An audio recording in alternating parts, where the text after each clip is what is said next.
ቀን በመላው ስዊዘርላንድና አካባቢው ዓለም የምትኖሩ ኢትዮጵያውያን ትውልደ ኢትዮጵያውያን በሙሉ እንዲሁም ለአማራ ተወላጆችና አማራውያን በሙሉ በንጹሃን ላይ በተለይ በአማራ ሙስሊምና በኦርቶዶክስ ላይ ያነጣጠረ ዘር ማጥፋት ጥቃት አምባገነኑ የብልጽግና አገዛዝ በቃ ለማለት ሰባዊነት ለሚሰማችሁ ኢትዮጵያውያን በሙሉ ጥሪ እናቀርባለን። የፊታችን ኖቬምበር 21 ከዕለቱ 12 ሰዓት ተኩል እስከ 16 ሰዓት እንባ ብቻ በቂ አይደለም ለአማራ እናቶች ፍትህ ይሁን በሚል መርህ ታላቅ የተቃውሞ ሰልፍ ይካሄዳል። በጄኔቫ በተባበሩት መንግስታት ድርጅት ጽሕፈት ቤት ፊት ለፊት በመገኘት አምባገነኑ የብልጽግና መንግስት እየፈጸመ ያለውን ግፍና የዘር ማጥፋት ጭፍጨፋ እንዲሁም የእምነት ተቋማትን የማውደምና ሙስሊምና ክርስቲያኑን ለማጣላትና ለማጋጨት ዘመናት አብሮነት የነበራቸውን አንድነት ለማጥፋት እየሰራ ያለውን ሴራ ለማጋለጥ በዩናይትድ ኔሽን ወይም በተባበሩት መንግስታት ድርጅት ጽሕፈት ቤት ጄኔቫ ስዊዘርላንድ በመገኘት ድምጻችንን እናሰማለን። ኑ ሰባዊነት የሚሰማችሁ ኢትዮጵያውያንና ትውልደ ኢትዮጵያውያን በሙሉ በዚህ ዕለት በመገኘት ግራችንን ሊያጠፋ የተነሳውን የብልጽግናን ጅምላ ጨራሽ ጨፍጫፊ ቡድን ለማዋረድ ከኛ ጋር ኖቬምበር 21 ከቀኑ 12 ሰዓት ተኩል በተባበሩት መንግስታት ድርጅት ጽሕፈት ቤት ጄኔቫ ፊት ለፊት ድምጻችን እናሰማ። እናመሰግናለን። አዘጋጅ የአማራ ማህበራት በስዊዘርላንድ። በግፍ እስረኛው በዶክተር ዮሐንስ አሰፋ ኃይለ ማርያም ከፍተኛ ቁጥጥርና ጥበቃ በሚደረግበት በኦህዴድ ብልጽግና የማክሲመም ሴኩሪቲ እስር ቤት በታላቅ መከራና ጭንቀት የተጻፈ መጽሐፍ የነጻነት ሰልፍ የአዲስ አበባ ከተማ ተወላጁ ዶክተር ዮሐንስ አሰፋ ኃይለ ማርያም የሕክምና ዶክተር የምጣኔ ሀብት ባለሙያና የስትራቴጂክ ጥናቶች አማካሪ ናቸው። የነጻነት ሰልፍ መጽሐፍ ጸሐፊ ዶክተር ዮሐንስ አሰፋ ከ2010 ጀምሮ በእስር እስከዋሉበት ሚያዝያ 5 2015 ዓ.ም ድረስ በአማራ ህዝብ የህልውና ትግል ውስጥ ዋና ተዋናይ የነበሩ የአማራ ህዝብ ፋኖ አደረጃጀቶችን ወደ አንድ ለማምጣት ሲባል የተቋቋመውን የአማራ ፋኖ አንድነት አመቻች ኮሚቴን በሰብሳቢነት የመሩና በኋላም በተመሰረተው የአማራ ፋኖ አንድነት ምክር ቤት ውስጥ ቁልፍ ሚና የነበራቸው ነበሩ። የነጻነት ሰልፍ መጽሐፍ በይዘቱ የሚከተሉትን ዋና ዋና ጉዳዮች ይዳስሳል። በአማራ ህዝብ ላይ በዘመነ ህወሓት በኢህአዴግ እና በዘመነ ኦሮሞማ በብልጽግና የተፈጸመውን ስርዓታዊና መዋቅራዊ ጥቃት፣ በኢትዮጵያ ኦርቶዶክስ ተዋሕዶ ቤተክርስቲያንና አማኞቿ ላይ የደረሰውን ግፍና በደል፣ ወቅታዊውን የአማራ ህዝብ የህልውና ትግል የሚዳስሱ ምልከታዎችን፣ በአጠቃላይ በአማራ ህዝብ ላይ እየተፈጸመ ያለውን መፈናቀልና የዘር ፍጅት በናሙና ማስረጃዎች በማስቀመጥ የአማራን ህዝብ የትግል ምክንያቶችን፣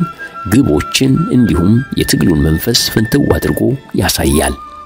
መጽሐፉ ለአማራ ህዝብ፣ ለአማራ ህልውና ትግል ታጋዮች፣ ለአማራ ህዝብ ወዳጆች፣ ስለ አማራ ህዝብ ወቅታዊ ትግል ምክንያት ለማወቅ ፍላጎት ላላቸው አካላትና እንዲሁም የዓለም አቀፍ ማህበረሰብን ታሳቢ ያደረገ መጽሐፍ ነው። መጽሐፉን ለግልም ሆነ ለወዳጅ ጓደኛ ቢገዙና ቢሰጡትም ያተርፉበታል። መጽሐፉ የሚገኙባቸው ቦታዎች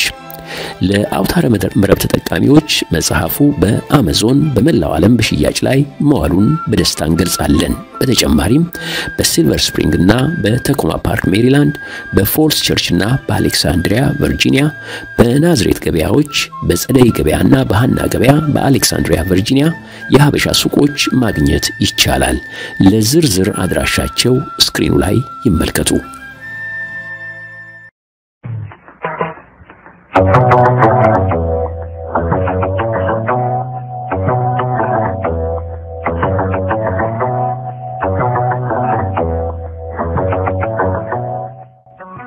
የኢትዮጵያ ህዝባዊ አብዮታዊ ፓርቲ ኢህአፓ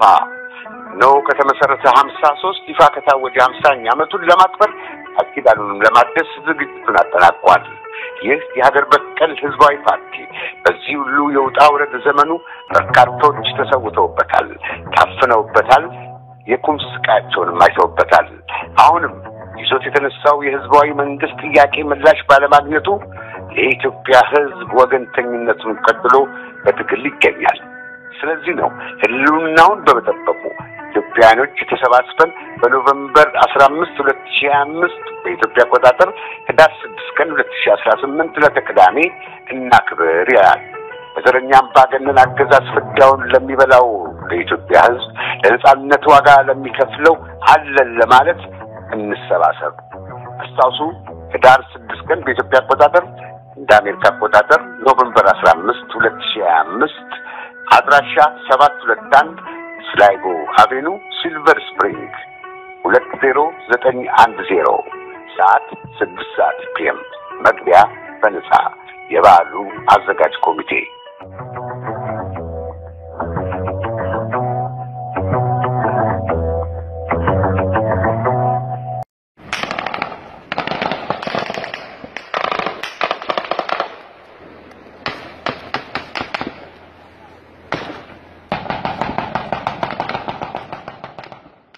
ሰላም ጤና ይስጥልን ተመልካቾቻችን እንደምን ዋላችሁ እንደምን አመሻችሁ ከአንከር ሚዲያ ዝግጅት ክፍል ያክብሮ ሰላምታችንን እናቀርባለን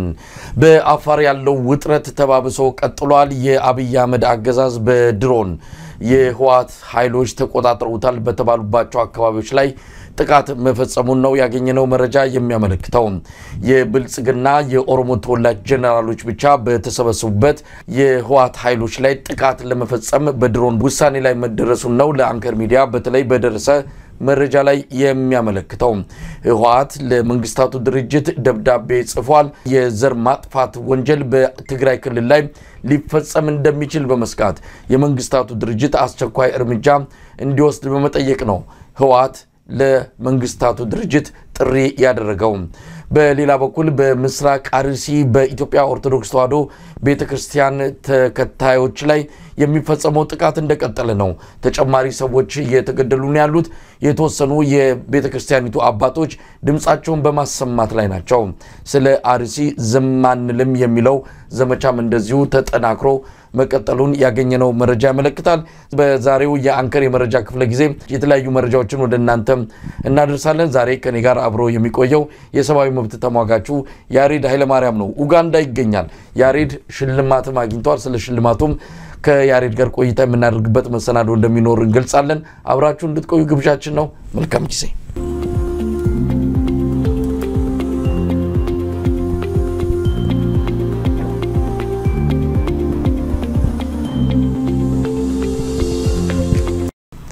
እናስተልኝ ያሬድ እናስተልኝ መሳይ እንደምናለ እንግዲህ ከአፍሪካ ነው የምትገኘው ከብራስልስ ወደ አፍሪካ ሄዳል ለሽልማት ነው የሄድከው በእድሜያ እንኳን ደስ አለ ለማለት እወዳለሁ እንግዲህ በሰዋዊ መብት ጉዳይ ላይ የምታደርገው እንቅስቃሴ ዋጋ ያፈራ ነው ብዙዎች ባንተ ጥረት ባንተ በተለያዩ መልኩ መታደርጋቸው እንቅስቃሴዎች ህይወታቸው የተረፈ እውነት ለመናገር ትልቅ አስተዋጽኦ ያደረክ እንዳለ በግሌም ለመግለጽ የምፈልገውና ሁሉ ጊዜ የምናገረው ጉዳይ ነው እንኳን ደስ አለ እስቲ ሽልማቱ ምንድነው ባጭሩ ብትገልጽልን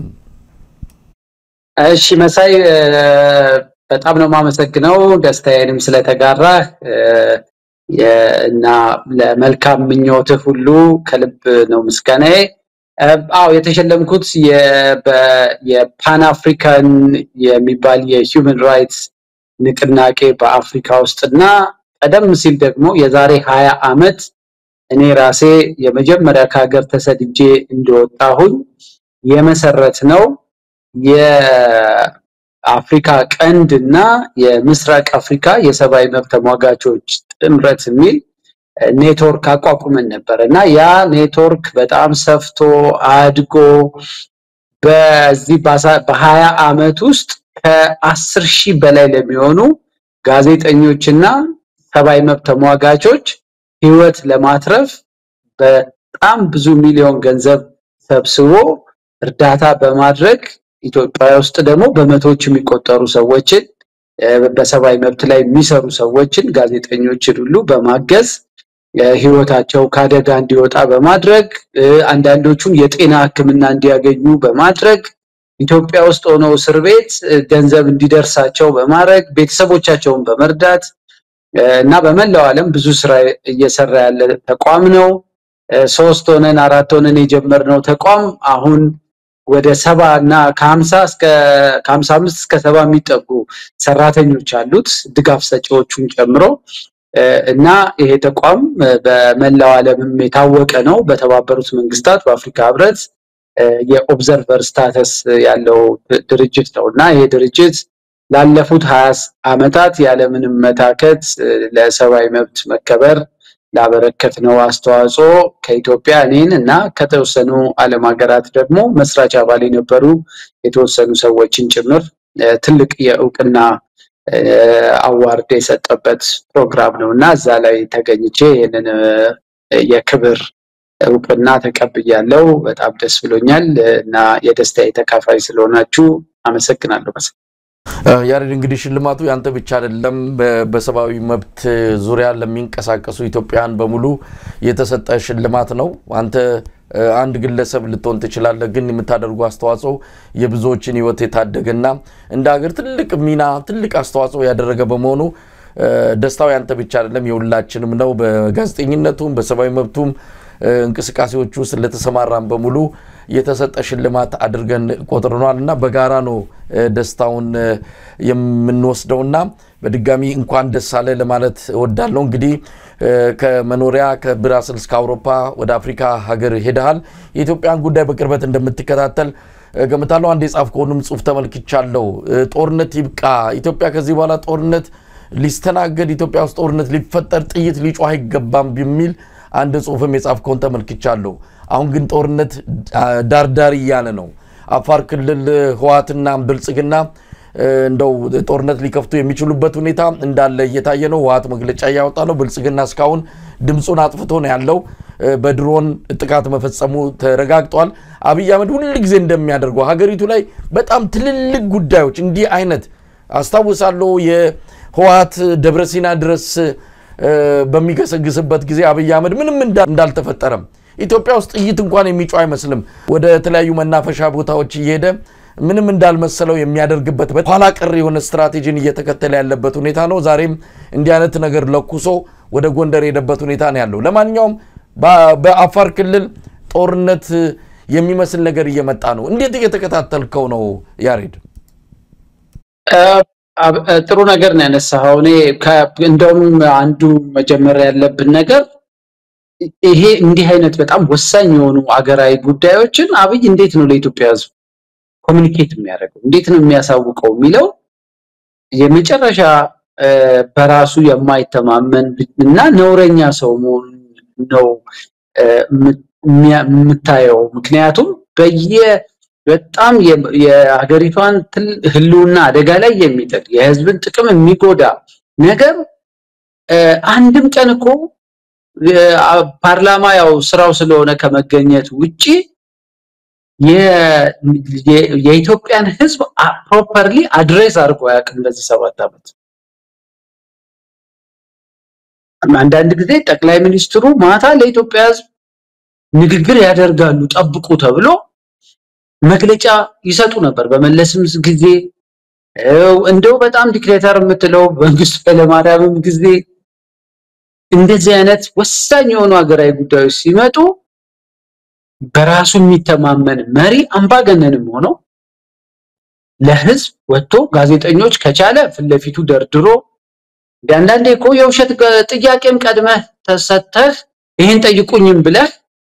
ግን ለህዝብ ፍለፊት ቆሞ መግለጫ አብይ ሰጥቶ ያውቃል የሚገርሙ በጣም ከባድ ሁኔታዎችን ሁሉ የምትሰማው ወይ የሆነ ቦታ ላይ ጉብኝት ሊያረግ ሲሄድ ወይ እርሻ ለጎበኝ ነው ሲል ወይ በሆነ ቦታ ላይ እንደዚህ አንድ ነገር ላረግ ነው ብሎ ሄዶ ትልቅ የሚባለውን ሀገራዊ ጉዳይ እንደ ተራ ነገር በአሽሙር መልኩ ሁሉ ነው መግለጫ የሚሰጥ ይሄ የጤነኛ ማሰው ምልክት አይደለም በእያንዳንዱ ጉዳይ ላይ የኢትዮጵያን ህዝብ ፕሮፐርሊ አድሬስ ማድረግ አለበት እኔ አስታውሳለሁ መንግስቱ ኃይለማርያም እናቶቼ አባቶቼ መላው የኢትዮጵያ ህዝብ ብለው ነበር መግለጫ የሚሰጡት አምባገነንም ሆኖ ግን ስቲል ለኢትዮጵያ ህዝብ ክብር ሰጥተው ጠቅላይ ሚኒስትር መለስ ጋዜጠኞች ሰብስበው ቁጭ ብሎ አንድ ሰዓት ላይ ያወራ ይችላል መግለጫ ይሰጣል ወቅታዊ በሆኑ ሀገራዊ ጉዳዮች ላይ አንዳንዴ ዓለም አቀፍ ሚዲያዎችን ሁሉ ፍለፊት ተጋፍጦ መልስ ይሰጥ ነበር መለስ አምባገነን ነው ግን አይፈራም አብይ አቅም የሌለው አምባገነን ስለሆነ በየመንደሩ ነው አገራዊ ጉዳዮች ላይ መግለጫ የሚሰጠው መዶሻ ይዞ እሁድ ቀን ሄዶ የሽማግሌዎች ቤት ላድስ ነው ብሎ ፎቶ ይነሳና እዛው ላይ ግን ሲሪየስ የሆነ አገራዊ ጉዳይ ላይ የሆነች ነገር ጣል አድርጎ ይሄዳል አሁንም ጎንደር ላይ ዛሬ ያረጋው ይሄን ሰላም ወዳድ ለመምሰል የሆነ አገራዊ ናሽናል የሆነ ብሔራዊ ጉዳይ ይዞ እንደሚንገበገብ የሚነግርህ በወይ የሆነ በየመንደሩ በየምናምኑ ነው እንጂ አንድም ቀን የኢትዮጵያንስ ባግባቡ አድሬስ አድርጓል እና እኔ ከሱ መጀመር የምፈልገው እኔ የንቀት ይመስለኝ ነበር አንድ አልፍ በፊት አሁን ግን ያቅም ማጣትም ጭምር ይመስለኛል የሚሰራውንም ነገር በትክክል የሚያቅሰው አይመስለኝም አንድ እሱ ነው ሁለተኛው በደንብ ነው መከታተለው በየቀኑ ነው መከታተለው ያንዳንዱንም የመንግስትን ሚዲያዎች ጭምር ከታተላለው አብይ በግጭት ውስጥ ካልሆነ በስተቀር ሰርቫይቭ ማድረግ ማይችል ሰው እና ኦፖነንቶቼ ናቸው ጠላቶቼ ናቸው ገና ለወደፊት ሁሉ ያሰጉኛል የሚላቸው ኃይሎች ጭምር በቀደም ተከተል መቼ እንደሚጣላቸው ቁጭ ብሎ የሚጠብቅ ሰው ያንን ነው ያደረገውና መሳይ አዲስ ጦርነት ሳይሆን ኢትዮጵያ ከጦርነት አብይ ከመጣ ጊዜ ጀምሮ ከጦርነት ወጣ አጣቅ የትግራዩ ጦርነት አለቀ ስንል ከአማራ ክልል የፋኖ ታጣቂዎች ጋር የጀመረው ጦርነት ደም አፋሳሽ ሆኖ ይሄው ክልሉን ለስንት ጊዜ ነው በድሮን ጥቃት የፈጸሙ ኦሮሚያ ክልል ከደገፉት ይሄን ለውጥ ካመጡለት የኦሮሞ ወጣቶች ጋር እየተፋለመ ያለ ሰው ትንሽ አንጻራዊ ሰላም የነበረውን የምስራቁን ያገሪቷ ክፍል እንኳን ይሄው ሰሞኑን ፓርላማ ላይ በጣም ኮንትሮቨርሺያል የሆነ ኢሹ አንስቶ ድሬዳዋ የኦሮሞ ነበረች የሚል ነገር ተናግሮ ሌሎች እንደሱ በደም ማሰላሰል ያቃታቸው አክራሪ ሰዎች ደግሞ ያን አጀንዳ ተቀብለው እንኳን ድሬዳዋ ጅጅጋም የኦሮሞ ነች የሚል አጀንዳ ጨመሩበት ይሄው ክልሉ አካባቢው ውጥረት ላይ ያካባቢው ሰው ተቆጥቷል ያ አልበቃ ብሎት መሳይ እንዴት ነው ያንድ ሀገር መሪ በአንድ ክልል ውስጥ ሌላኛውን ክልል የቨርጂኒያን አስተዳደር ሊያፋልስ የሚችል ኃይል ሜሪላንድ ላይ እንደማደራጀት ማለት ነው እና እንዴት ነው አፋር ክልል ላይ ከወራቶች በፊት መንግስት ባለበት ሀገር ዓለም አቀፍ ስምምነት የሰላም ስምምነት ፈርመህ ፕሪቶሪያ ስምምነትን አገር ሰላም አወርዳለሁ ብለህ ግን የፕሮክሲ ዋር ለማድረግ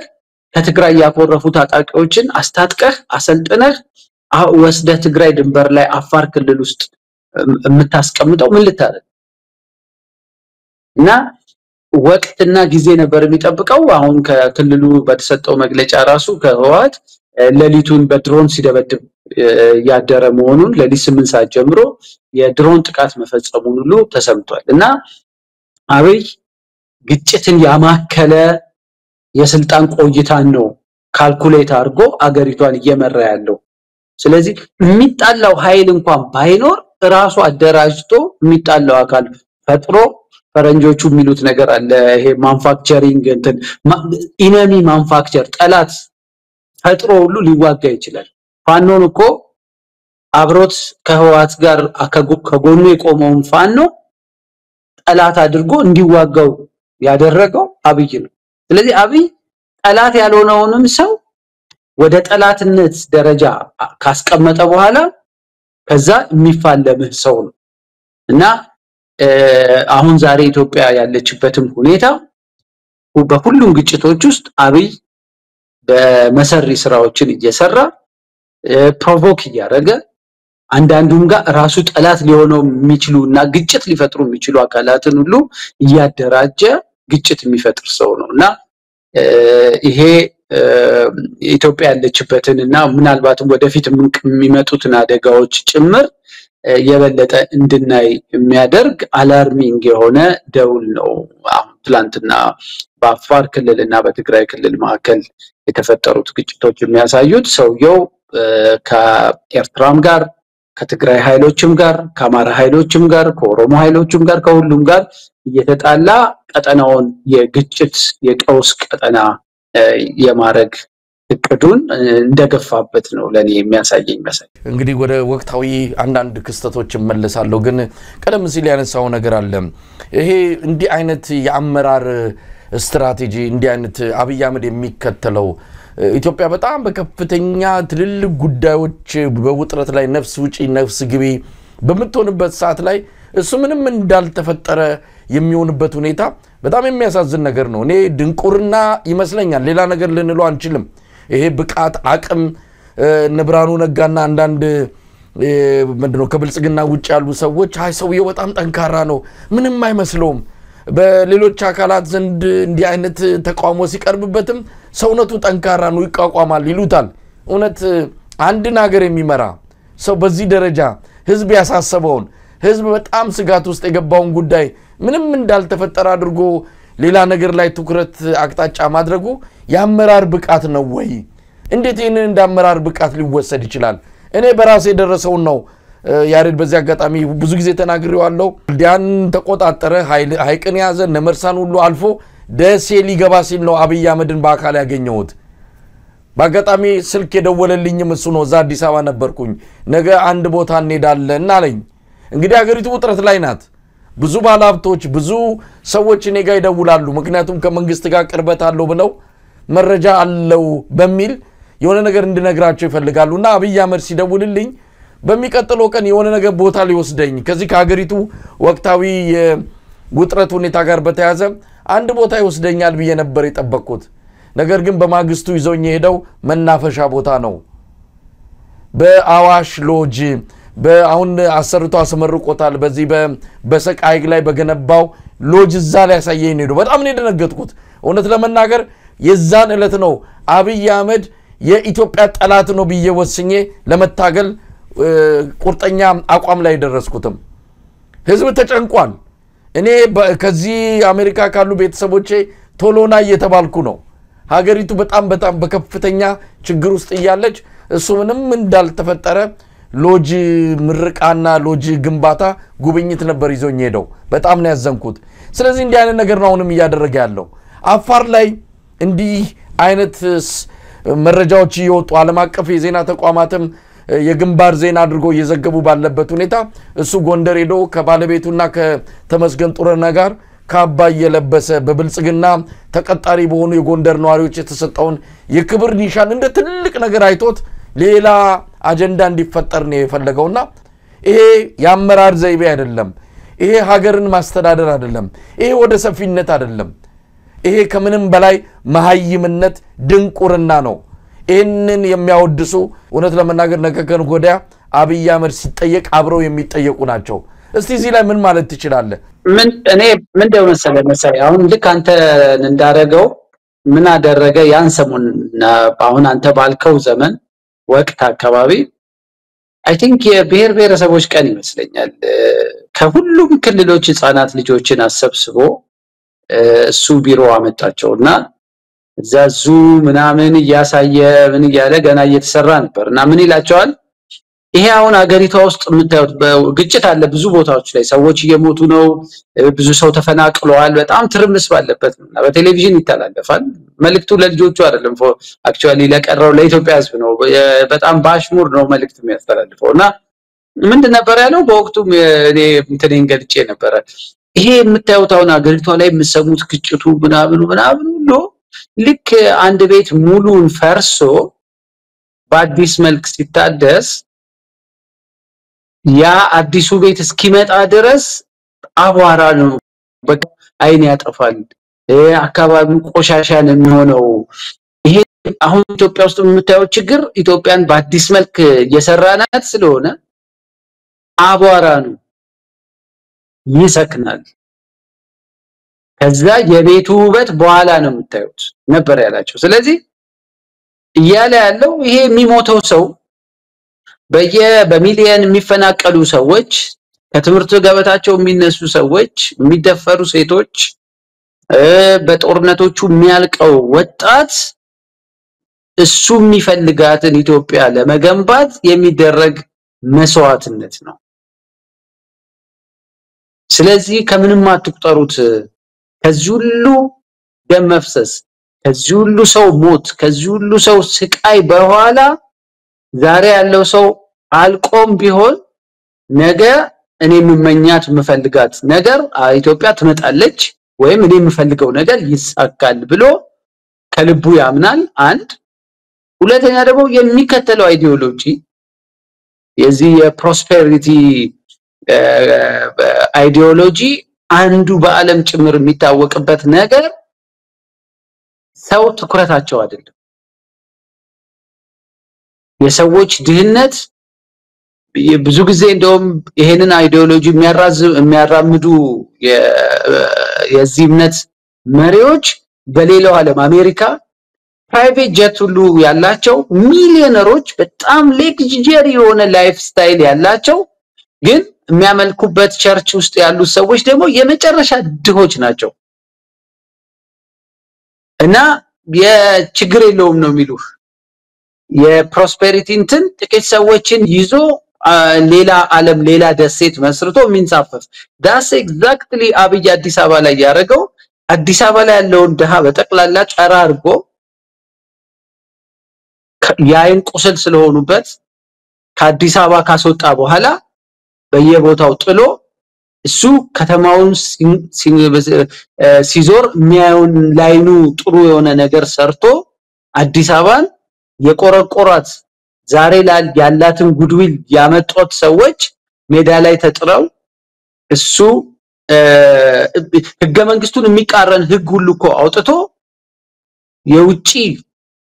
ዜጎች ኢትዮጵያ ውስጥ አንድ የቱርክ ዜጋ አንድ የስዊድን ዜጋ ኦር የሌላ ሀገር ተወላጅ የሆነ ምንም የኢትዮጵያ ተወላጅነት የሌለው ሰው ኢትዮጵያ ውስጥ ሀብት ማፍራት ይችላል አዲስ ባወጣው አዋጅ። ምክንያቱም ዶላር ስለሚፈልግ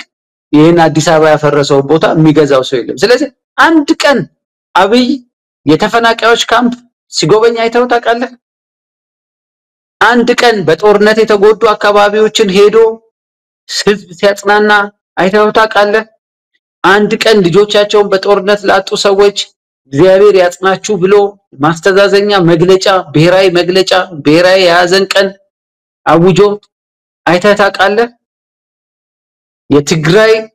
እናቶች ጦርነቱ ካገተመ በኋላ አንድ ቀን አዋጅ ታውጆላቸው ትግራይ ውስጥ በየሜዳው ላይ እየተንደባለሉ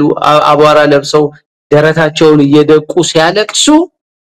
ብሔራዊ አዋጅ አላወጀም አብይ ሐዘኑን አልገለጸም። ስለዚህ ለአብይ ይሄ የሚረግፈው ሰው የሚሞተው ሰው ለሱ ብለው የሚዋጉት ወጣቶችን ሁሉ እንደ አቧራ ነው የሚቆጥራቸው እንደ ሰው አይቆጥራቸው እና ጭካኔ በጣም ጠርዝ የረገጠ ጭካኔ ውስጡ እንዳለ ታያለህና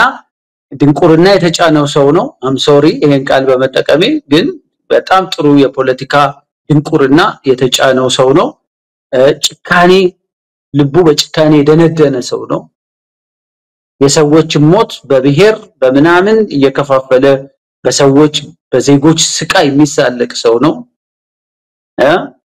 ድሆችን ከህገወጥ ድሃ ህጋዊ ድሃ አርጋያለው ብሎ የሚያስብ ስርዓትን የሚመራ ሰው ነው እና ኢትዮጵያ እንዲህ አይነት የፖለቲካ ድንቁርና የተጫነው የጭካኔን ጠርዝ የረገጠ በራሱ የህልም ዓለም ውስጥ መጽሐፍ ምን እየደረሰ የሚዋኝ እና ለኢትዮጵያውያኖች ስቃይም ሆነ ምንም ነገር ደግሞ ቅንጣት ታክል ግድ የማይሰጠው አይታል አንድም ጊዜ ህዝብ ሲያልቅ ወጥቶ ሐዘኑን ገልጾ አጥፊዎችን ለፍርድ አቀርባለሁ ብሎ አያውቅም። ግን በሌላ ጊዜ ይቆይና ይሄንኑ ኢንሲደንት ህዝብ ያለቀበትን ኢንሲደንት ለአንድ የሆነ የፖለቲካ ግብ ማስገኛ ሲያሽሟጥጥ ወይ የሆነ በመጥፎ ምሳሌነት ሲያነሳ ሰው ሞተ ብለው ያለቅሳሉ። አሜሪካ ሰው ይሞታል አይደለም ወይ ይላል እና አብይ ለኔ ከውስጡ ከተጫነው እኩይ ባህሪ ባልተናነሰ ይሄ ብልጭልጭ ነገሮች ሁሉ አይምሮውን የጋረዱት ጨካኝ ሰው መሳይ ያሬድ እንግዲህ ያሉትን መረጃዎችን በተለይ በአፋር አካባቢ የሚታዩትን ነገሮች በደንብ መረጃውን ለተመልካቾች ማቅረብ ይገባናል ምክንያቱም አብይ አህመድ እስካሁን ይፋዊ በሆነ መልኩ ስለ ጉዳዩ የሰጠው መግለጫ የለም የአፋር ክልላዊ መንግስት ብቻ ነው ህዋት ወረራ ፈጸመብኝ የሚል መግለጫ የሰጠው ስለዚህ ጉዳዩ ወዴት ያመራ ነው አብይ አህመድ ጥቅምት 24 ቀን በ2013 ዓ.ም እንደ ኢትዮጵያ አቆጣጠር ታስታውስ እንደሆነ ሰሜን እዝ ተመታ በሚል ትግራይ ላይ ጦርነት አጉጆ ያውሉ መከራ ኢትዮጵያ አሁን ድረስ ለደረሰችበት መጠነ ሰፊ የማህበራዊ ፖለቲካዊና ኢኮኖሚያዊ ቀውሶች የዳረጋት ነገር የጀመረው ነው ያ ነገር በወቅቱ ሁላችንም ህዋት ነው ጥቅምት 24 ቀን ሰሜን እዝን በመምታት ያንን ቀውስ የጀመረው ብለን በወቅቱ ሁላችንም ከአብይ አህመድ ጎን ተሰልፈን ህዋት ህልሙ እንዲከሽፍ ማድረጋችን የሚታወስ ነው ነገር ግን ያም የጥቅምት 24ቱ የተለያዩ ሴራዎች የተለያዩ ችግሮች እንዳሉበት አብይ አህመድ ሆን ብሎ ያ ነገር እንዲፈጸም ያደረገ መሆኑን የሚገልጹ መረጃዎች እየወጡ ነው አሁንም አብይ አህመድ ቀደም ሲል አንተም እንዳልከው ብዙዎች እንደሚስማሙበትም ከቀውስ ከጦርነት ውጪ መቀጠል የማይችል ሰው ነውና አሁንም ከዚህ አፋር ላይ ከተከሰተው ይሁን ሰሞን ከሚታየው ግርግር በስተጀርባ የአብይ አህመድ ሴራ እንደሚኖር ምንም ጥርጥር የለውም ህዋቶች ብዙ መግለጫ ያወጡ ነው ህዋቶችን ከዚህ ከደሙ ነጹ ለማድረግ አይደለም ግን ነገሮችን በደንብ መረዳት አለብን ማን ምን ያደረገ ነው የሚለውን የኢትዮጵያ ህዝብ በስሜት ሳይሆን በመረጃና በስሌት በደንብ አይቶ ነው አቋም ያዝ የሚገባው እንግዲህ እንዳገኘነው መረጃ ከሆነ አብይ አህመድ ከጥቂት የኦሮሞ ጀነራሎች ከብራኑ ጁላ አለምሸት ደግፌ ጌታቸው ጉዲና ይልማ መርዳሳ ድሪባ ኩማ እንደዚሁም ከደህንነት ቢሮ ምክትል ኃላፊ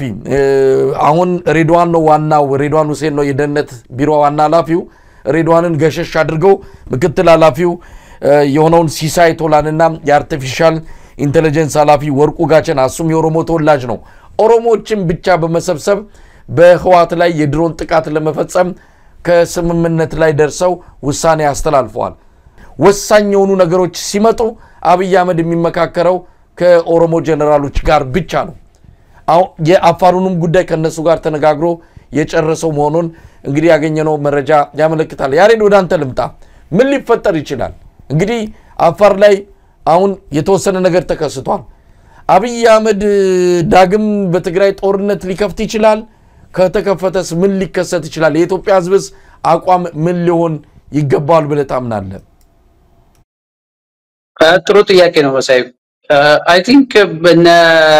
ታዬ ደንዳም ካንተም ጋር ባደረገው በኋላ ዶክተር ሚልኬሳ እንዳሉት የትግራይ ጦርነት ራሱ የተጀመረበት ሁኔታ እንዴት ካልኩሌትድ እንደነበረ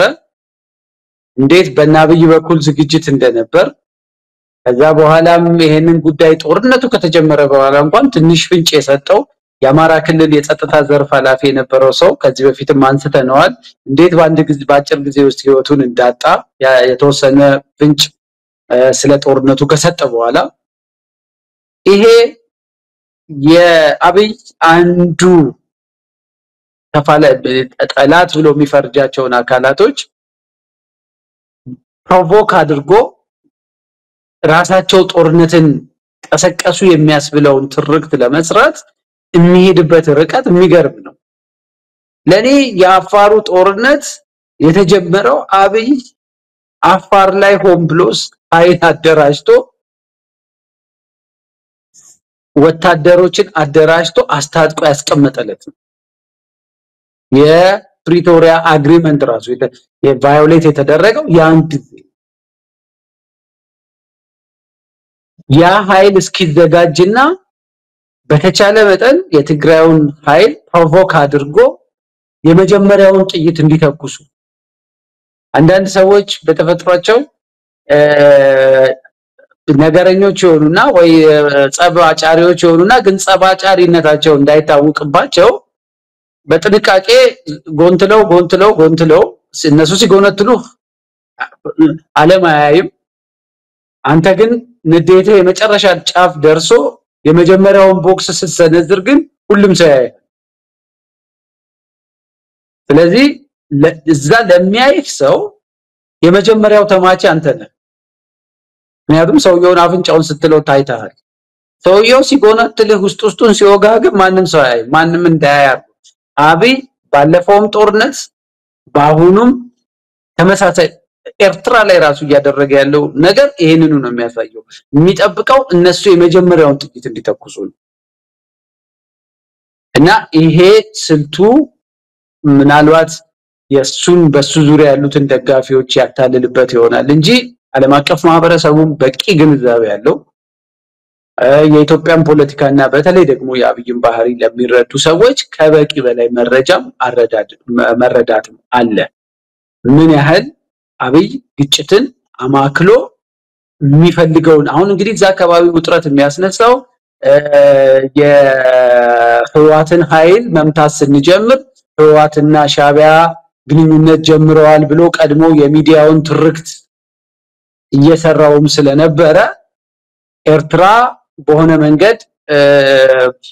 የትግራይን ኃይል ልትረዳ ገባች የሚል ሌላ ችግር ወደ ቀጠናው እንዲያድግ ነው የተፈለገው ይሄ ግጭት ስለዚህ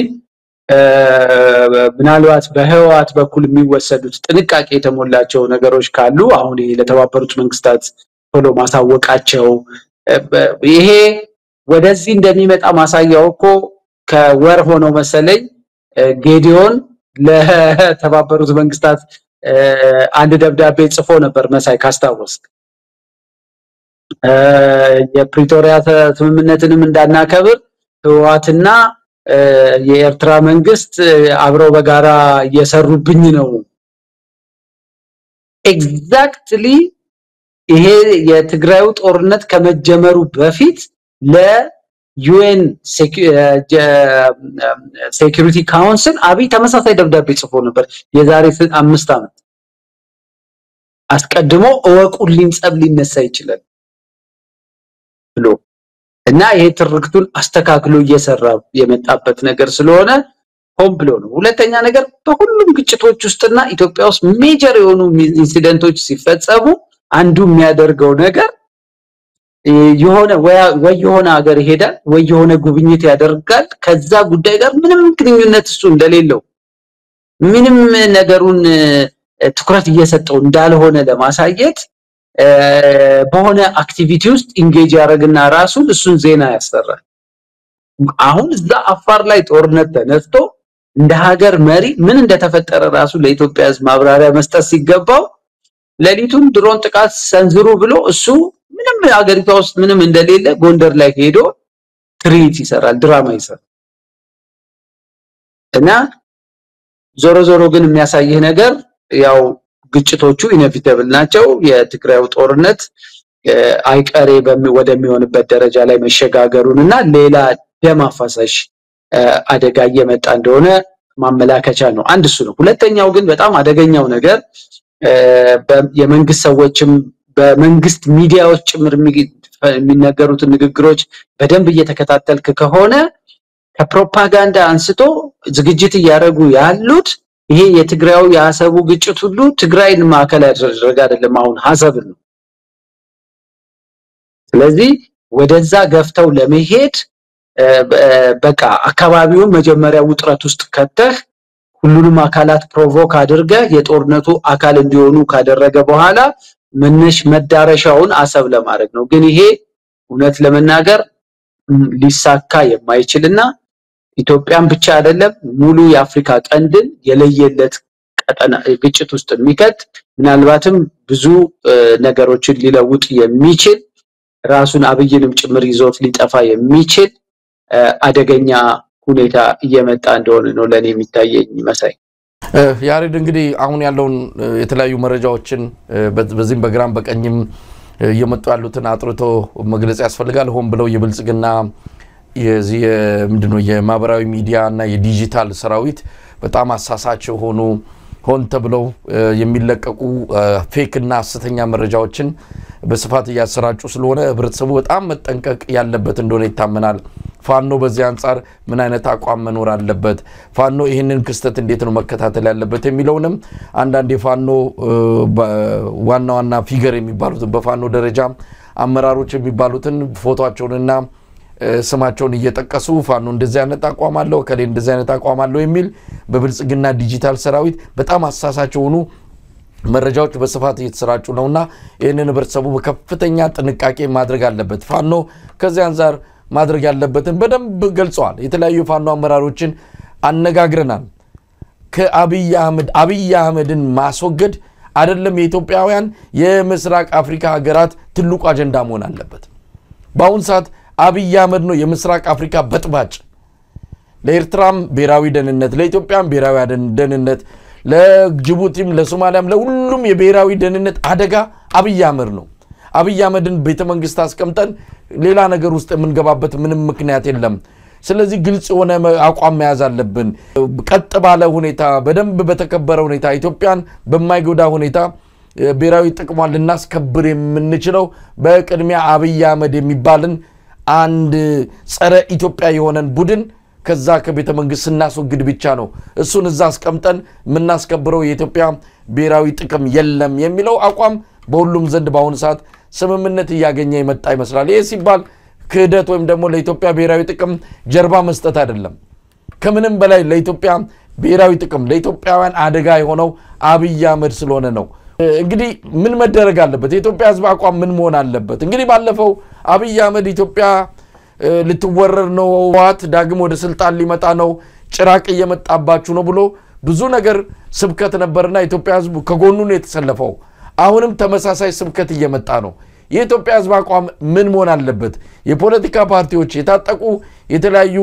ኃይሎችስ አቋም ምን መሆን አለበት ብለህ ታምናለህ እንግዲህ የኢትዮጵያ ህዝብ አይሳቱ ፖለቲከኞች ዛሬ በመልክቴም ላይ እንዳልኩት ኮራፕትድ የሆኑ ፖለቲከኞች የሚንቁት ፖለቲከኞች በሚደግሱት ጦርነት ሁሉ እየገባ እሳት ላይ መጣድ የለበትም የኢትዮጵያ ህዝብ ግጭት በቃኝ ጦርነት በቃኝ እነዚህን በመንፈግ ብቻ ደግሞ ማቆምም የለበትም በተቻለ መጠን ድምጹን ማሰማት አለበት አሁን በቤተክርስቲያን እምነት ተከታዮች ላይ የሚፈጸመውን እልቂት ቁጭ ብሎ ይሄ የቤተክርስቲያንም ኃላፊነት አይደለም የአማኞችን ባህሪ አይደለም ስለዚህ ግፍን የኢትዮጵያ ህዝብ ነው ማለት አለበት ጦርነትን በተለይ ደግሞ አብይ አህመድ ራሱ የጠመቀም ሌሎች ኃይሎችንም እየጋበዘ አገሪቷን ሊያጠፋ የሚዘፈቅበትን ጦርነት ሁሉ የኢትዮጵያ ህዝብ ልጆቹን እየላከ ገንዘቡን እያዋጣ ከብቱን እየሰጠ ጦርነት ደጋፊ ሆኖ ናቢ ለሚያዘጋጁት ግጭት ሁሉ ልጆቹን መማገድ የለበት ድጋፉን መከልከል አለበት አንድ ሁለተኛ ይሄ ስርዓት ለመለወጥ የሚደረጉ ትግሎችን ሁሉ የኢትዮጵያ ህዝብ አገሩን እያጣ ህይወቱን እያጣ ንብረቱን እያጣ ቁጭ ብሎ ማየት የለበት ኢትዮጵያ ህዝብ እንደውም ለሚደረጉ ለማናቸውም ህዝባዊ ንቅናቄዎች ሁሉ ምላሽ መስጠት አለበት ኢትዮጵያ ውስጥ የስርዓት ለውጥ ካልመጣ ይሄ ሀገር አደጋ ውስጥ ነው የሚወድቀው መሳይ የሰብአዊ መብት ጥሰቱ እየከፋ ነው በዜጎች ላይ የሚፈጸመው በደል በጣም እየበረታ ነው የኢትዮጵያ ህዝብ ልጆቹን እያጣ ነው ምንም ትርጉም ለሌለው ተመልከት እንግዲህ ሁለተኛ ጦርነት ውስጥ ለመግባት ከትግራይ ጋር ያለቀው ወጣት ተመልከት አማራ ክልል ያለቀው ወጣት ተመልከት ኦሮሚያ ክልል የሚያልቀው ወጣት እንደገና ምን ያህል ግጭት ሆን ብሎ እንደሚፈልግ እኮ የምታየው ሰላም የነበርነው ሶማሌ ጋር ሄዶ ከሶማሌላንድ ጋር ምክር ቤትን ሳማክር ባለሙያዎችን ሳማክር ዘሎ የገባበት ልክ የበቃ ጸጊ የሰፈር ጎረምሳ አይነት ባህሪ ነው ያሳየ ያለውና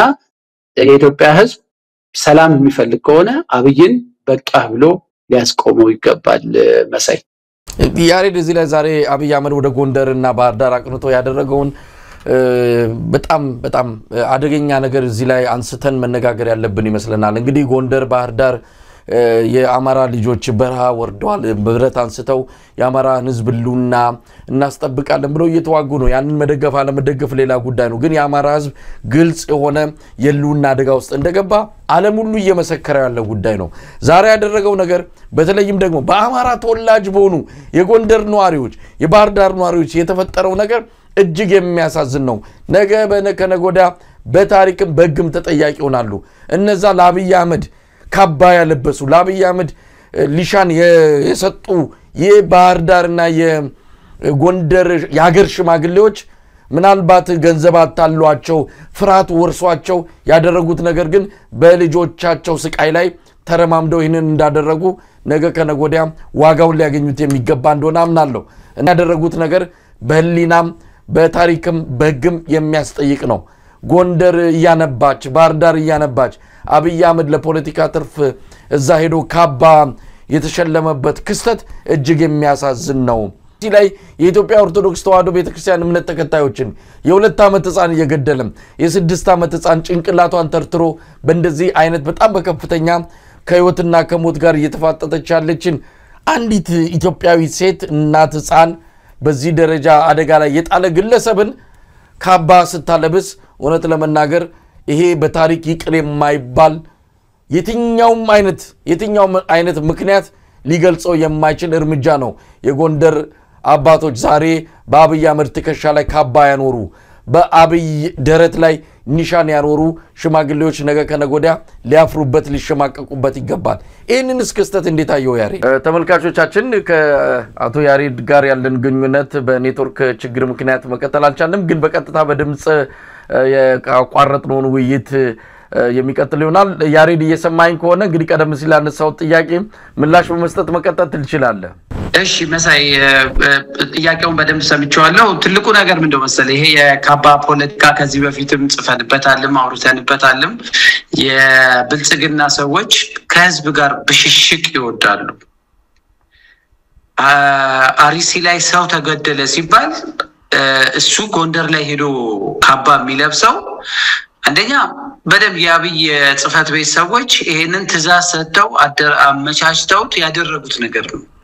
እንጂ ኢቭን እዛ ያሉ የጎንደር ሰዎች አስበውበት ኑን ሸልመውት ይሸልምህ ብለውት አይደለም የሆነ ነገር አንድ ቦታ ላይ አዘጋጁለት ተብሎ ሆን ተብሎ በነ ዳንኤል ክብረት በመናምን የሚዘጋጅ ነገር ነው ንግግሩ ላይ የአማራ ክልል መሪዎች ባው ነፃ ናቸው ማንንም አያዛቸው በራሳቸው ነው የሚያስተዳድሩት ይላልና አንዱ ስላቅ እሱ ላይ ነው እኔ ለሌላም ቦስ ሚዲያ ላይ እንደተናገርኩት በዛሬዋ ኢትዮጵያ አማራ ክልል ላይ ካሉ የአማራ ክልል ፖለቲከኞች ይልቅ አማራ ክልል ላይ የኦሮሚያው ክልል ፕሬዝዳንት እና ሌሎች የኦሮሚያ ክልል ባለስልጣናት ሞር ፓወር አላቸው አማራ ክልል ላይ ከአማራ ክልሉ ፕሬዝዳንት ይልቅ ሽመልስ አማራ ክልል ላይ የበለጠ ስልጣን አለው እንኳን ራሳቸውን ችለው ህዝብ ሊያስተዳድሩ ማለት ነው ግን ሁሉ ጊዜ አይተህ እንደሆነ ኦሮሚያ ክልል ሰው ተገደለ ሰው ተጨፈጨፈ ሲባል ባህር ዳር ላይ ሽመልስን ጠርተው ጋቢ ያለብሱታል ወይ የሆነ ቦታ ላይ ሌላ እንደዚህ አይነት የቡልኮ ፖለቲካ የነገሮችን የማደባበስ ስራዎች ሆን ተብሎ ሲሰሩ ታያለ እና ይሄ አብይ የለመደው የፖለቲካ ብሽሽቅና አንድ ቦታ ላይ ችግር አለ ሲባል ለዛ ምንም ግድ እንደማይሰጠው ለማሳየትና ስቲል በሌላ ቦታ በህዝብ የሚደገፍ የሚፈለግ ሰው ለማስመሰል ደሞኔ ጨዋታም አንዳንዴ እኮ ስልትም ትቀይራለህ አንድ አይነት ስልት ነው የሚጠቀሙትና ይሄ ለሚሞተው ሰው አሁን እዛ በጎንደር ንግግሩ ላይ ስለሚሞቱ ሰዎች እንኳን አንድ ያዘን ቃል እንኳን አልተናገረም ይሄ የሚያሳይ ሰውየው ብሽሽቅ ውስጥ ነው ያለው በሌላ መንገድ ማለት ተጠያቂ አብይ አህመድን አውቀነዋል አንድ ጊዜ አብይ አህመድ ማን እንደሆነ በእንደዚህ አይነት ሁኔታ ሀገሪቱን መምራትና መቀጠል እንደሚፈልግ አንድ ጊዜ አውቀነዋል ነገር ግን እውነት ለመናገር አንዳንድ ጊዜ የአማራ ብሔር ተወላጆች የአማራ ፖለቲከኞች የአማራ ሊቃን በጣም ነው ማፍሮን ስናገር እውነት ለመናገር የማስቀይማቸው ሰዎችም ካሉ ምንም ማድረግ አልችልም የትግራይ ጦርነት በተጀመረ ጊዜ በ2013 ከሊቅ እስከ ደቂቅ ከገበሬ እስከ ምሁራን አንድ ነበር አሰላለፋቸው አማራ ግን አሁን ምን ማለት ነው እነዚህ ጎንደር ላይ ለአብይ አህመድ ሊሻን የሚሸልሙ ለአብይ አህመድ ካባ የሚያለብሱ አባቶች የትኛው ጥቅም ይምጣ የትኛው ሞት ይምጣ ልጆቻቸው በራ ወርደዋል አብይን ተጠያቂ ማድረግ አለብን አንዳንድ ጊዜ ተጠያቂነትን ወደ ራስ ማምጣትም ይገባል እኔ ፋኖዎች በዚህ አጋጣሚ ምን ነበር ያደረጉ ያሉት እነዚህ የጎንደር ያገር ሽማግሌዎች ለወለዷቸው ልጆች እንኳን ህይወት የማያስቡ በጣም የሚያሳፍሩ እንዲህ አይነት አባቶች ስላሉን እናዝናለን ስለ ጎንደር አባቶች ስለ ጎንደር እናቶች ስለ ባህር ዳር አባቶችና እናቶች በጣም ነው ምናዝነው ሁሉንም ማለት አይደለም አብይ አህመድ ፊት ቀርበው የአማራን ህዝብ ያንበረከኩ የአማራ አባቶችና እናቶች በጣም በታሪክ ነገ ከነጎዳ የሚጠየቁበት ነው በካሜራ ተይዘዋል ፎቶአቸው ተይዘዋል ቪዲዮአቸው ተይዘዋል ስለዚህ አብይ አህመድን በዚህ ወቅት ላይ መወቀስ የሚያስፈልግ አይመስለኝም እኛ ምን ያደረግን ነው የሚለው ትልቁ መወያያ አጀንዳ መሆን ያለበት ይመስለኛል ያሬድ ልክ ነህ መሳይ ማለት ተባባሪዎች ናቸው ዞሮ ግን ምንድነው መሰለ ሁሉ ጊዜ በእነሱ የሚጠቀሙት አንድ ቃል አለ ባንዳ የሚሉት ሆዳም የሆነ ሰው ለጥቅም ያደረሰው የህዝብ ችግር ምንም የማይመስለው የአማራ ክልል ባለስልጣናትና በዙሪያቸው ያሉ ሽማግሌዎች የሚታወቁት እኮ በዚህ ባህሪያቸው ነው ኦሮሚያ ክልል ውስጥ አንድ ትምህርት አንድ መንደር ውስጥ 200 300 የአማራ ብሔር ተወላጆች ተገደሉ በተባለ በማግስቱ ሽመልስን ባህር ዳር ላይ ጣልተውኮ ካባ ያለበሱ ሰዎች ናቸው ከኦሮሚያ ክልል በማንነታችን ተሳደን ተቀጥቅጠን ገሚሶቻችን በቤተሰቦቻቸው አልቀውብን የተረፍነው ነን የመጣ ነው አስጠጉን ሲሏቸው እኮ ጉሮሮአቸውን አንቀው ከኦሮሚያ ክልል ሰዎች ጋር አሁን ተነጋግረናል አገር አማን ነው ብለው አስገድደው እዛው እሳት ውስጥ ከተው ዙሪያቸውን አስከብበው ያስገደሉ ሰዎች እኮ ናቸው ኢትዮጵያ ውስጥ አሁን በዚህ 7 አመት ውስጥ መሳይ ግጭት የትም ቦታ ይፈጠር ካድሬ ቄሶች አሉ ካድሬ ሼኮች አሉ ካድሬ የሀገር ሽማግሌዎች አሉ ካድሬ ምሁራኖች አሉ አባል እኮ አይደሉም ግን በቃ ይሄ የመነጠፍ የማስመሰል የአድርባይ ባህሪ የተላበሱ ማአት ሰዎች አሉ በየዘርፉ ይሄንን ስለሚያውቅ አብይ ሁሉ ጊዜ ይጠቀምባቸዋል እነዚህ ሰዎች የሚሞተው ሰው የሚያልቀው ሰው ምንም ግድ አይሰጣቸው እና በዛው ውስጥ አሁን ዛሬ ዛላቢ ጋቢ ያለበሱት ውስጥ ቄሶችን ላታገኝ ትችላለ ምን ሁሉንም እና አንዱ የአብይ ያገዛዝ ስርዓት ኢትዮጵያን ያሳጣት አንዱ ትልቁ ነገር የሚከበር ሰው እንዳይኖር አባገዳ በለው ኤስ በለው ሼክ በለው የሀገር ሽማግሌ በለው ምሁር በለው በሁሉም ዘርፍ ውስጥ የሚከበር ሰው እንዳይኖር የሰብአዊ መብት ድርጅት እኮ ሆነው ኢትዮጵያ ውስጥ ያለው የሰብአዊ መብት ሁኔታ ዛሬ ጥሩ ሁኔታ ላይ ነው ብለው እኮ ለምዕራባውያን በየስብሰባው ሁሉ አዲስ አበባ በየወርክሾፑ መግለጫ የሚሰጡ የሰብአዊ መብት ድርጅቶች አሉ ኢትዮጵያ ውስጥ መሰለኝ ይሄ ሁሉ ሰው ያለቀ አፍንጫቸው ስር 1 ሚሊዮን ሰው አርደ ብታድር ምንም ድምጻቸውን ላያሰሙ ይችላሉ በየአጋጣሚው ግን መንግስትን ለማወደስ ቦታ አይበቃቸው ስለዚህ አገሪቷ ያድርባይነት ካልቸር ባህል ስር የሰደደበት ሀገር በተለይ ደግሞ ለዚህ በጣም እንደ አማራ ክልል አድርባይነት ስር የሰደደበት የትግራይ ማህበረሰብ እኮ የክልሉ መንግስት ሙሉ ህዝቡን ይዞ ነው ከአገዛዝ ስርዓቱ ጋር የተፋለሙ የአማራ ክልል ትግል ማብቂያም ያጣውና ሰፈሪንጉ እኮ አልቆም ያለው እኮ ፋኖች ሲታገሉ ሌሎች ሙራዶች ሲታገሉ የክልሉ መንግስት ግን ለአገዛዝ ስርዓቱ ዋና መሳሪያ ስለዚህ ምንም እኔ ባንድ ቦክስ ውስጥ ነው የሚጨምራቸው ዛሬ ለአብይ ጃኖ ያለበሱትንም ወርቅ ያልበሱትም ትላንትና ሽመልስንም ወርቅ ያለበሱትንም የክልሉ አመራሮችንም ሁሉንም አንድ ቦክስ ውስጥ ነው አብይ ለመሳሪያነት ያስቀመጣቸው ያንን ህዝብ ለማዋረድ ይሄው ህዝባቸው እየተገደለ እነሱ እንዲያረጋሉ እየተባለ ህዝቡን ለማንቋሸሽ የሚጠቀምባቸው መሳሪያዎቹ ናቸው ልክ በየሚዲያው ከሚያሰማራቸው ቲክቶከሮች ታጣቂዎች ምን ያነሰ የተሻለ ዋጋ የላቸውም እነዚህ የምታያቸው ሰዎችና ይሄ ሁሉ ቀድሞ በተጻፈ ስክሪፕት የሚሰራ ድራማ ነው ያሬድ እዚህ ላይ ነው በዛው አጋጣሚ እንደው ከሳታችንም ጋር ለመሄድ ነው እንግዲህ ምስራቅ አርሲ ላይ አሁን እናንተ በመነጋገርበት ሰዓት ላይ ከ20 30 ደቂቃ በፊት እንደዚሁ ከዛ አካባቢ መልእክቶችን እየተቀበልኩ ነበር ብዙ ነገሮችን እየሰማን ነው እውነት ስሜታችን ጥሩ አይደለም በርግጥ የተወሰኑ አባቶች ድምጻቸውን እያሰሙ ነው ከኢትዮጵያ ኦርቶዶክስ ተዋሕዶ ቤተክርስቲያን ነገር ግን በቂ አይደለም በቂ ብቻ አይደለም እንደ ተቋም እንደ ሲኖዶስና እንደ ቤተክርስቲያን ተቋም አቋም ይዛ ቤተክርስቲያኗ ይሄንን ጉዳይ በአስቸኳይ ማቆም አለባት ስለሞቱት አይደለም አሁን ስለሚገደሉት ነው ነገ ከነገ ወዲያ ቀጠሮ ስለተያዘላቸው ሊገደሉ የተዘጋጁ ታርጌት የተደረጉ ኢላማ ውስጥ ያሉ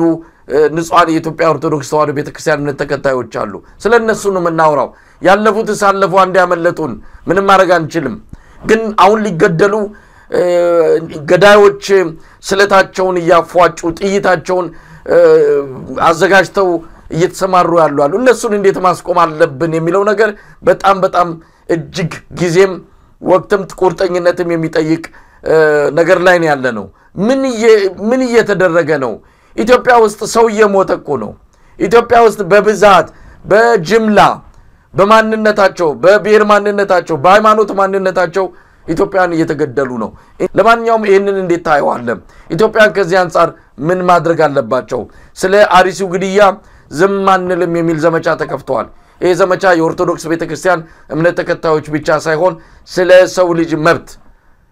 የሚቆረቀር ሁሉ ዛሬ ድምጹን ማሰማት ያለበት ጉዳይ ነው ያሬድ እኔ ልቤም በተበለከተ ገና የመጀመሪያው ግድያ እንደተፈጸመ ለቤተ ክርስቲያኗ መሪዎች ጭምር ያቀረብኩት ጥያቄ ምንድነው መቼ ነው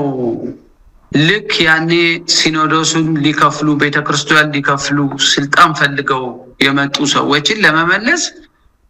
ሙሉ የኦርቶዶክስ አማኝን ከጫፍ ጫፍ አብረህን ቁም ብላችሁ ጥሪ አድርጋችሁ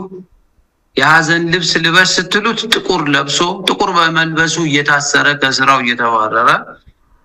ምላሽ የሰጠ ምእመን አለ በሃይማኖቱ የማይደራደር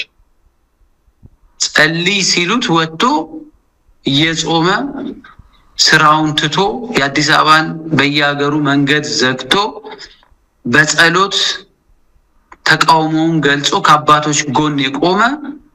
በ10 ሚሊዮኖች የሚቆጠር የኦርቶዶክስ አማኝ አለ ከዛም አልፎ ታስታውሳለሽ ሻሸመኔ ላይ ለዚሁ ለቤተ ክርስቲያኗ ሲሉ የተገደሉ የተደበደቡ የታሰሩ የተዋረዱ ማአት ምእመናኖች አሉ ግን አብረው በጽናት በመቆማቸው የተነሳ መንግስት መዞት የነበረው ሰይፍ በተወሰነ ደረጃ ወደ አፎቱ ቢገባ ቤተ ክርስቲያኗን ግን ለመከፋፈል ደርሷል አሁንም የቤተ ክርስቲያን አባቶች እውነተኞች ከሆኑ ልጆቻቸው ሲያልቁ ምእመናኑ በየሜዳው ሲጨፈጨፉ ጭካኝና ጭካኔ በተሞላው አረመኔ በሆኑ አክራሪዎች ሲገደሉ አንድ አባት ብቻ አይደሉም መናገር ያለባቸው ውስጣቸው ክፍፍል ቢኖርም የቀሩት አባቶች ወጥተው እኛን ግደሉን ነው እንደው ማለት ያለባቸው እኛ መንኩሰናል ይሄን ዓለም ተሰናብተናል እዚህ ዓለም ላይ የቀረን ነገር የለም ቁር ለብሰናል እኛን ግደሉንና እኛን ጨርሱንና የቀረውን ህዝብ እንዳረጋችሁ አርጉ እኛ አይናችን እያየ ግን የእግዚአብሔር ስልጣንና አደራ ተሰጥቶን የምንጠብቀው ምእመናን የሚያርዱ የሚገሉት ሰዎች ላይሰሙንም ይችላሉ ለነሱ ምንም መልእክት ማስተላልፈው የለም ከሰውነት ተራ የወጡ አውሬዎች ናቸው መልእክቴ አንደኛ ለቤተ ክርስቲያኗ አባቶች ነው ሁለተኛ በቤተ ክርስቲያኗ ስር የተደራጁ ማህበረ ቅዱሳንን ጨምሮ በማናቸውም ደረጃ ላይ የተደራጁ ማህበራት ምእመናንን አስነስተው ቁጣቸውን መንግስት ላይ ነው መግለጽ ያለባቸው ምእመናንን መጠበቅ የቤተ ክርስቲያኗን ሀብቶች ከውድመት መከላከል የመንግስት ግዴታው ነው ሌላ ቃል የለውም ግዴታው ነው ይሄን የማረግ ግዴታ አለበት ግን unfortunately ያገዛዝ ስርዓቱ ታስታውሳለህ የከረዩ አባገዳዎችን ወደ 14 15 ጫካ ውስጥ ወስደው እንዴት በካኔ እንደገደሏቸው ይሄንን የኢትዮጵያ ሰብአዊ መብት ኮሚሽን ራሱ አረጋግጦባቸዋል ያልተካደ ፋክት ስለዚህ ማንንም ለመግደል አባገዳዎችን በዛ ደረጃ ወስደው ጫካ ውስጥ የገደሉ ተፈጨፉ ሰዎች እነ በቲም በዛ አሰቃቂ ሁኔታ ውስጥ የገደሉ ሰዎች በየቦታው የራሳቸውን ታጣቂ ያደራጁ በልዩ ኃይል ብዙ ህዝብ ያስጨረሱ የመንግስት ኃይሎች ከዚህ በኦርቶዶክስ እምነት ላይ ከሚደረገው ግድያ ጀርባ እጃቸው ላለመኖሩ ምንም ዋስትና የለም። እኔ ኢትዮጵያ ውስጥ ከዚህ በኋላ ለሚፈጸሙት የሰብአዊ መብት ጥሰቶች የሀገር ውስጥ መርማሪም እንዳይመረምር የውጭ መርማሪም ዓለም አቀፍ መርማሪም እንዳይመረምር አገሩን እስከዘጉት ድረስ ሙሉ መብት አለ ለሚፈጸሙት ጭፍጨፋዎች በጠቅላላ ድርጊቱን የሚፈጽመው መንግስት ነው ብዬ አፌም ሞልቼ መንግስትን ብሌም የማድረግ መብት አለ። በፊት እየተጠነቀቀን ሌሎች ኃይሎች ቢፈጽሙትም መንግስት ግን እንዳይፈጸም በማድረግና ህግ በማስከበር ህዝቡን መከላከል አለበት ብዬ መንግስትን ተጠያቂነት በተወሰነ ደረጃ እንተናረ አሁን ግን አፌም ሞልቼ በእያንዳንዱ ግድያ ጀርባ የመንግስት እጅ አለበት ብዬ መናገር እችላለሁ። ምክንያቱም ምንም አይነት ምርመራ እንዳይካሄድ እስከከለከለ ድረስ የሚከለክልበት ምክንያት መንግስት የሚደብቃቸው ወንጀሎች አሉት ማለት ነው። ስለዚህ የኢትዮጵያ ህዝብ አብይ እስኪራራለት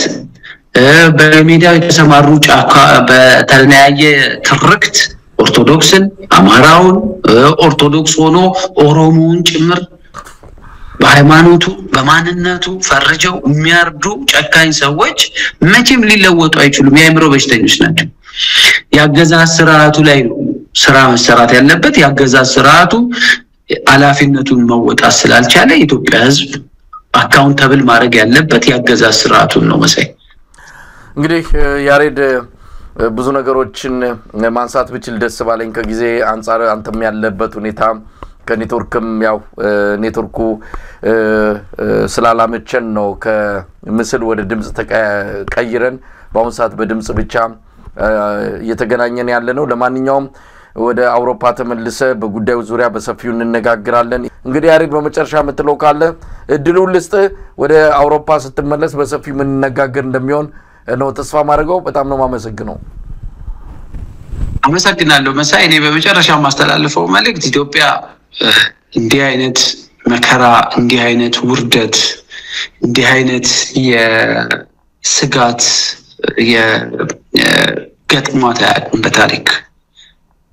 ከባድ ፈተና ውስጥ ነው ያለችው ኢትዮጵያ። የኢትዮጵያም ህዝብ ፈተና ውስጥ ነው ያለው። ምን ያህል ለነጻነቱ ለአርነቱ ለሀገሩ ለልጆቹ ለራሱ ሲል የተተበተበበትን የፍርሃት ቆፈን ሰብሮ ያገዛዝ ስርዓቱን አቁም ብሎ እየተንደረደረ እኔ እንግዲህ የዛሬ 3 አመት ይመስለኛል አብይን እንዴት ትገልጸዋለህ ሲሉኝ በጽሁፍ ነው የገለጽኩት። አዲስ አበባ ውስጥ ሲኖትራክ ህዝቡ በመፍጀት ነው የሚታወቀውና አብይ ልክ ሲኖትራክ እንደሚነዱ ልምድ የሌላቸው ወጣቶች መኪናው የራሱ ችግር አለበት፣ እንደገና ሹፌሩም ደግሞ የልምድም የእውቀትም ችግር አለበት። ፍሬን የበጠሰ ሲኖትራክ ቁልቁለት ላይ የሚነዳ ሰው ሆኖ የሚታየኝ ብዬ ነበርና አሁን ሁሉንም ነገር እየተረማመሰ ነው ያለው። ይሄንን ፍሬን የበጠሰ ያበደ አይነት የሚከንፍ አገሪቷንም ህዝቡንም ይዞ ሊጠፋ የደረሰ እንትን ያገዛዝ ስርዓት የኢትዮጵያ ህዝብ የሆነ ቦታ ተረባርቦ ማስቆም ካልቻለ ተያይዞ ማለት ነው የሚሆነውና ዙሪያውን እሳት ተከባለች ኢትዮጵያ። በየቦታው የተፈጠሩ ዋርሎዶች ወዴት ይዘዋት ሊሄዱ እንደሚችሉ አይታወቅም። መዳን የሚቻለው ግን ያገዛዝ ስርዓቱን የኢትዮጵያ ህዝብ ማስቆም ሲችል ነው። ስለዚህ ሁሉም ሰው መታጠቅ የለበትም፣ ሁሉም ሰው እንትን ማድረግ የለበትም። የኢትዮጵያ ህዝብ ካለው ብዛት አሁን የታጠቁ ኃይሎችን መሳይ ብትወስዳቸው ከጠቅላላ የህዝቡ ቁጥር አንፃር 5% አይሞሉም በሁሉም ክልል ያለው የታጠቀ ኃይል። ስለዚህ የቀረው በሳይለንት ማጆሪቲ ዝምታውን ሰብሮ በሌሎች ሀገሮች እንደሚካሄደው ሁሉ አደባባይ ላይ ወጥቶ በሃይማኖቱ በማንነቱ በኢኮኖሚው በሁሉም አቅጣጫ የሚደርስበትን ውርጅብኝ ጥቃት ማስቆም አለበት። ይሄን ምለው ይችላል ብዬ ስለማመን ነው። ያሬድ ኃይለ ማርያም ከኡጋንዳ በጣም አመሰግናለሁ። ገሪስትልኝ መሳይ እኔም ዛሬ ምሽት ወደ ሀገሬ ስለመመለስ ወደ መኖሪያዬ ስለመመለስ ሀገሬ እንኳን ኢትዮጵያ ነው ከነገ ጀምሮ በማናቸውም ሰዓት ደግሞ በጥራት ባለው ሁኔታ መልእክቶቻችንን እናስተላልፋለን። ገሪስትልኝ ለተፈጠረው የቴክኒክ መጓደል በጣም ይቅርታ ጠይቃለሁ አድማጮችን በተክላላ